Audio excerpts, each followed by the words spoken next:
こんにちは。ワクワクチャンネルのエリカです。今回はドバイの巨大テーマパークグローバルビレッジについてご紹介させていただきます。駐車場までタクシーで来たんですけれども、入り口の前までは降ろしてもらえず、トゥクトゥクのような乗り物に乗って入り口まで行きます。こちらは10ディルハムで入り口まで迎えます。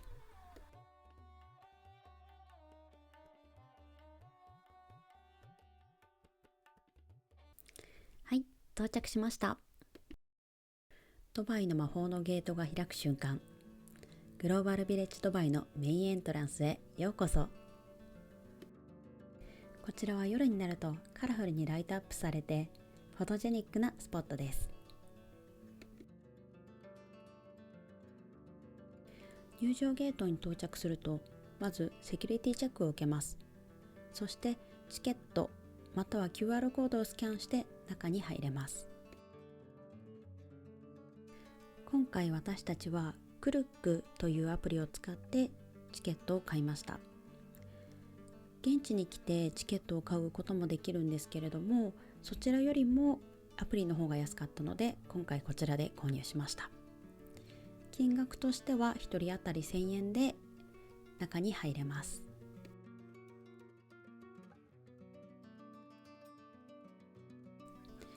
ドバイモールから約25から35キロ、タクシーやウーバーで約25分から35分ほどで到着します。渋滞がなければ25分ぐらいです。で、片道料金でだいたい45から80ディルハムぐらいが目安です。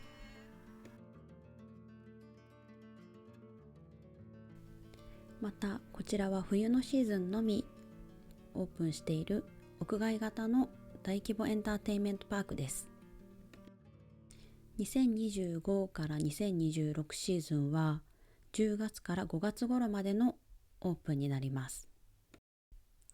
なので行く前には必ずいつオープンしているのか確認してから行く方がおすすめです。ちなみにさっき説明をし忘れたんですけれども、スリランカエリアで紅茶屋さんがあったんですけれども、そこの紅茶のお店屋さんはおすすめです。ドバイモールよりも安くて、他の現地の紅茶との比較はわからないんですけれども、割と面白い味の紅茶もたくさんありました。チョコミントの香りの紅茶だったりとか、あとはシナモンをたっぷり入れた紅茶だったりとか、また世界で一番高価と言われるハーブのサフラン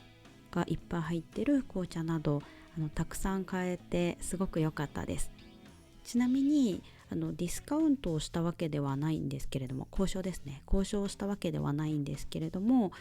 たくさん買ってくれたら安くするよっていうような交渉もできる場所みたいで、園内なのにそんな自由に交渉ができるんだっていうのもびっくりしたんですけれども、ここで紅茶を買ってちょっとだけディスカウントしてもらって、で、量も多めに入れてくれたっていうような感じだったので、すごくいい買い物でした。値段としては 50g2600 円ちょっとだったので、日本よりは値段が高い商品だったんですけれども、嗅いだことのない香りだったりとかテイスティングもさせてもらって、すごく面白い味の紅茶もあったので、一度いろいろテイスティングしてから日本に帰っても楽しめる時間が続くので、こういったところで紅茶を買ってもいいかなと思います。あとは買い物としては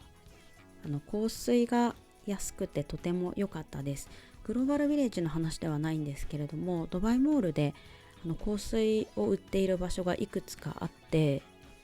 お土産屋さんで買うとすごく高かったんですけど買ってしまって、その後いろいろな店舗に行くと値段が変わっていたりするので、比較して買うのもいいかなと思います。ちなみに香りがスパイシーな香りだったりラグジュアリーな香りがあったり、日本よりも種類が多くて安かったので、ぜひ行ってみたらたくさん買ってみてください。私は5個買ったんですけれども、3つほど家族にお土産としてあげて、それ以外ももっと買えばよかったなっていうふうに後悔しているので、すごくもっと買えばよかったなって後悔してます。はい、でこちらが日本エリアになります。ここの印象は、日本のものだけでなく、韓国や中国だったり他のアジアのものも点在していて、どちらかというと日本で輸入しているものと中国で作って顔が違うフィギュアだったり、日本に置いてないキャラクターがあるので、楽しむにはいい場所なんですけれども、買い物をするにはあまりおすすめはしないところですね。ただすごく楽しい場所ではあります。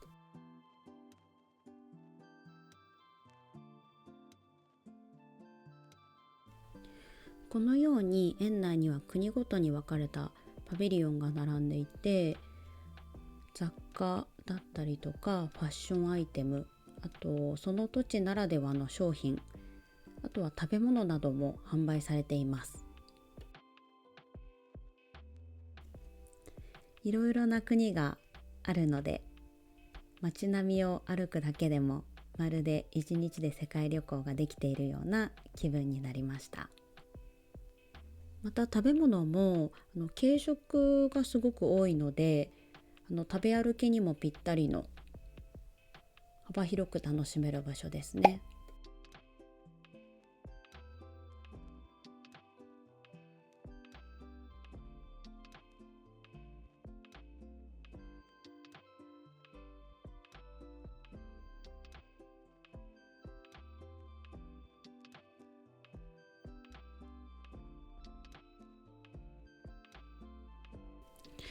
こちらの右は中東系のナチュラル商品、美容、食材ショップです。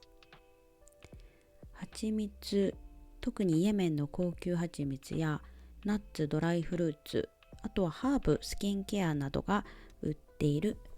自然派コスメショップです。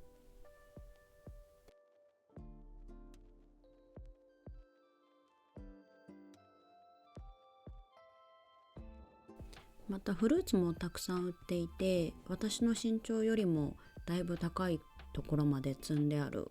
お店がいくつもありました。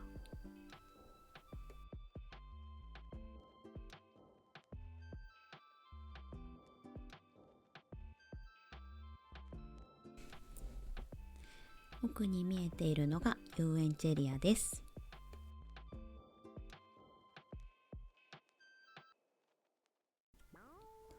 まずここって正直おまけの遊園地でしょって思うじゃないですか。でも実際行くと普通に楽しいです。一番いいのが絶叫系から緩い系までバランスがあって、怖いやつはちゃんと怖いし、軽く楽しめるものもあるので、友達やカップル、また親子と言ってもハマるっていうような場所になってます。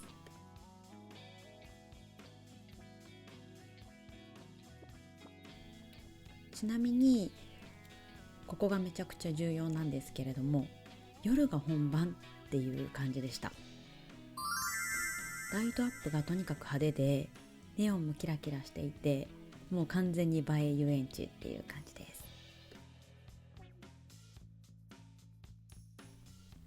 またグローバルビレッジドバイの中で私が一番テンションが上がったのはここ、イランとかインド、レバノン、パレスチナなんですよね。ここ本当に雰囲気が良くて、歩いてるだけでちょっとした異世界感。建物もめちゃくちゃダイナミックで、これ作り込みすごくない？って何回も立ち止まっちゃうレベルです。あと途中にちょこっとお花のエリアがあるんですけれども、これが意外と良くて、ドバイのミラクルガーデンっぽい雰囲気が少し味わえるんですよね。ミラクルガーデンに行こうか迷ってるって人には、ここで軽く雰囲気楽しめるのは正直かなり嬉しいポイントだと思います。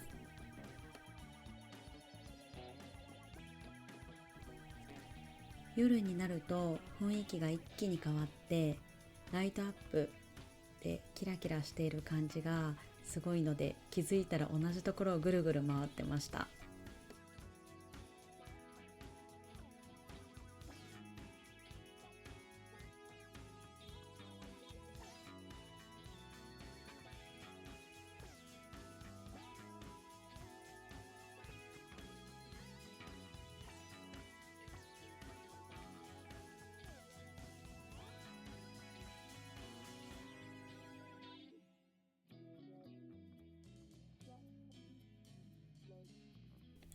ここからは異国のすごく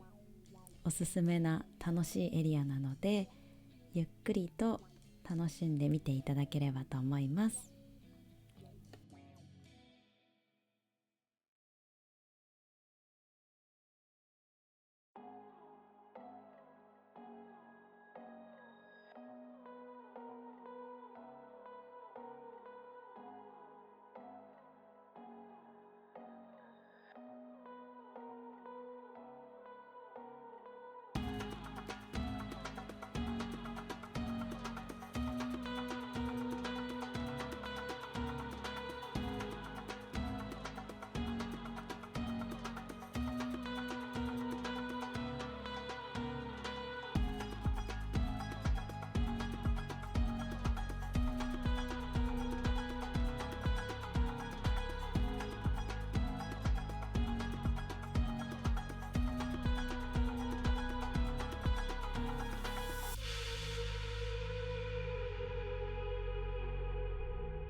ちなみにグローバルビレッジドバイでちょっとリアルな話もシェアします。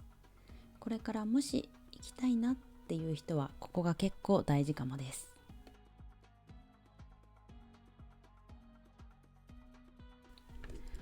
まず私の体験なんですけれども、エジプトエリアでめちゃくちゃ優しいおじさんがいて、エジプトの歴史をいろいろ話してくれました。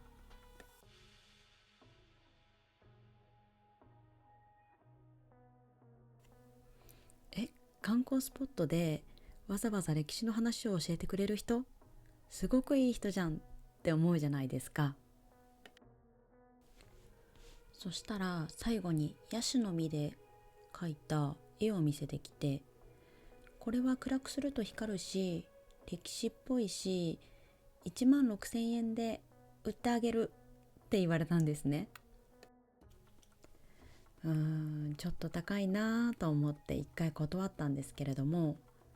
でもやっぱりアラブっぽい絵も欲しいしなと思って、いろいろとごねたら値引きをしてもらって、結局5,000円ちょっとで購入できました。そのおじさんが絵を丸めて輪ゴムで留めたんですけれども、それを日本に帰って広げたら、丸めたせいでインクにひびが入ってるし、暗くしても光らないっていうことがあったんですね。光るって言ってたのに光らないのっていう、もう本当になんか言っていた商品も違うし、値段も大きく高く言われた感じがしたので、そこは残念だなと思いました。でも正直めちゃくちゃショックっていうわけじゃなくて、海外あるあるねって感じでした。海外の旅行に行くとこういうことって普通にあるし、特に日本人っていうだけで強めに言ってくる人もいるので、ただ思ったのが、今後はちゃんと交渉ができる力はつけた方がいいなと思いました。で、ここからが大事。グローバルビレッジで注意のポイントをまとめます。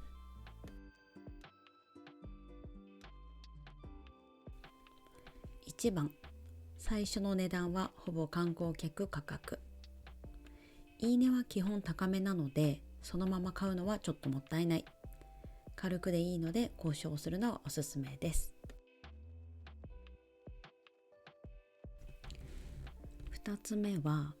フレンドリーに話しかけられるけどイコール安心ではない。歩いてるとめちゃくちゃ優しく話しかけてくれる人がいるんですけれども、最後には結構強めの売り込みっていうのはよくある流れ。全部が悪いっていうわけじゃないんですけれども、一歩引いて冷静に考えるのが大事です。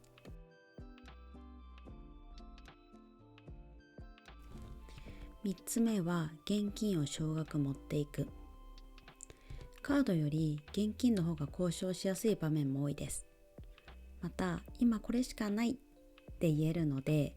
現金を少額持っていくことをお勧めします。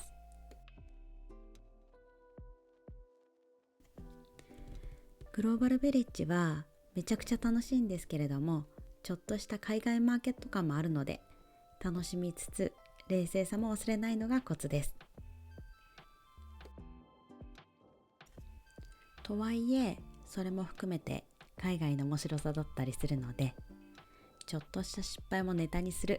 くらいの気持ちで行くのが一番楽しめると思います。さっき話していたお店はここです。すいません、ヤシドミではなくて、パピルスという植物から作られた紙で絵を描いているっていう説明でした。パピルスはナイル川沿いに生えていた植物で、茎の内側の繊維を薄くスライスして重ねて圧縮して紙みたいにするものです。ちなみにこの今のシーンはめちゃくちゃ今売り込まれているシーンです。まず流れとしては、最初はめちゃくちゃ明るく話しかけられて、観光客どこの国から来たのって聞かれます。その後、エジプトの歴史知ってるみたいな感じで話しかけてきて、そこからどんどん話がヒートアップして教えてくれました。そこで気づいたら、で、どれが好き？何が欲しい？という話の流れになるんですよね。で、そのまま値段の話、交渉という流れになります。そうなると、これもう買うしか空気ないんじゃないってなりがちなんですけれども、全然そんなことないです。普通に離れて OK です。ただ私はここで少し気にはなってたので、だいぶ話を長く聞いてしまいました。多分なんですけど、日本から来たって言ったので、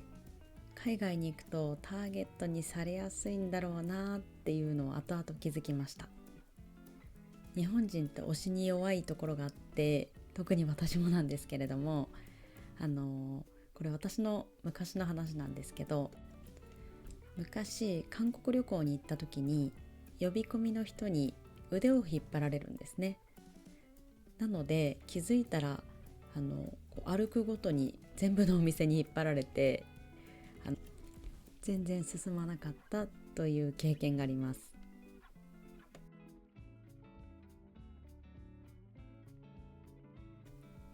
さらに思い出した話なんですけれど、後輩が冬休みにアジア旅行に行った時に、ホテルに帰ったらお金が全部なくなってたらしいんですよね。周りはめちゃくちゃ心配しているのに、撮られた本人は、まあこの国が少しでも潤えばいいかってめちゃくちゃポジティブで、でもその後ワードローブを開けたらコートまでに包まれていて、で帰国後になんでこんな暑い国で上着取るんだって寒い日本で怒ってたっていう話を聞いたことがあります。でもまあこういうハプニングも含めてやっぱり海外旅行って楽しいなって思うんですよね。ちょっとしたトラブルとかそれありなのみたいなこともあるけど、それ以上に感じるのが景色の美しさとか空間のスケール感、また非日常のワクワク感。特にここグローバルビレッジドバイはそのいいとこ取りがすごいんですよね。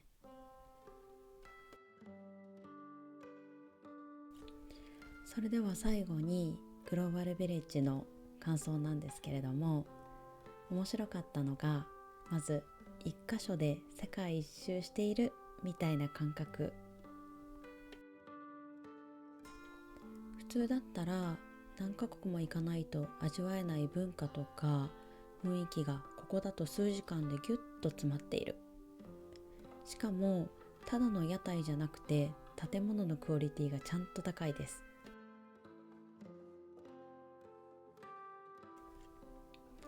ちゃんとその国の世界観が作り込まれてるから、もう歩いてるだけでずっと楽しいんですよね。またここからさらにすごくて、夜が本番です。ライトアップが本当にレベル高くて、一気に雰囲気が変わるんですよ。どこを歩いてもここ写真撮りたいってなるし、正直ほぼテーマパークレベルの映え感。さらにフードがめっちゃ強いです。各国の料理がその場で食べれるから、もうこれは旅行と食べ歩き、エンタメが一気に楽しめる感じ。ただ食事に関してはお値段も可愛くなくて、味も日本よりは濃いので、そうですね、各国のものを味わうという意識で行くと楽しめるかと思います。で、最後にコスパなんですけれども、ちょっと高く買っちゃうことがあったとしても、この体験料でこの入場料が1000円っていうレベルだったら全然あり、むしろ安いって思えるようなレベルでした。まとめると、非日常だったり世界観、写真映えだったりグルメ全部楽しめる最強スポット。これは普通におすすめな場所でした。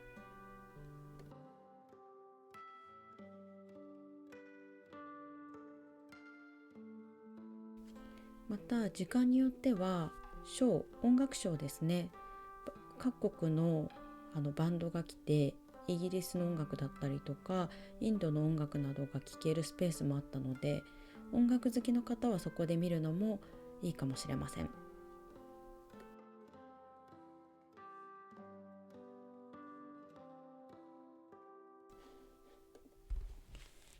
ここまで見てくれてありがとうございます。この後ライトアップされた一番綺麗な時間帯の映像を映すので、ぜひ最後までゆっくり楽しんでいってください。正直言葉で説明するよりも実際に見た方が絶対伝わる景色なので、こういう海外のリアルな情報とかちょっとした失敗談も含めて発信していくので、よかったらチャンネル登録もお願いします。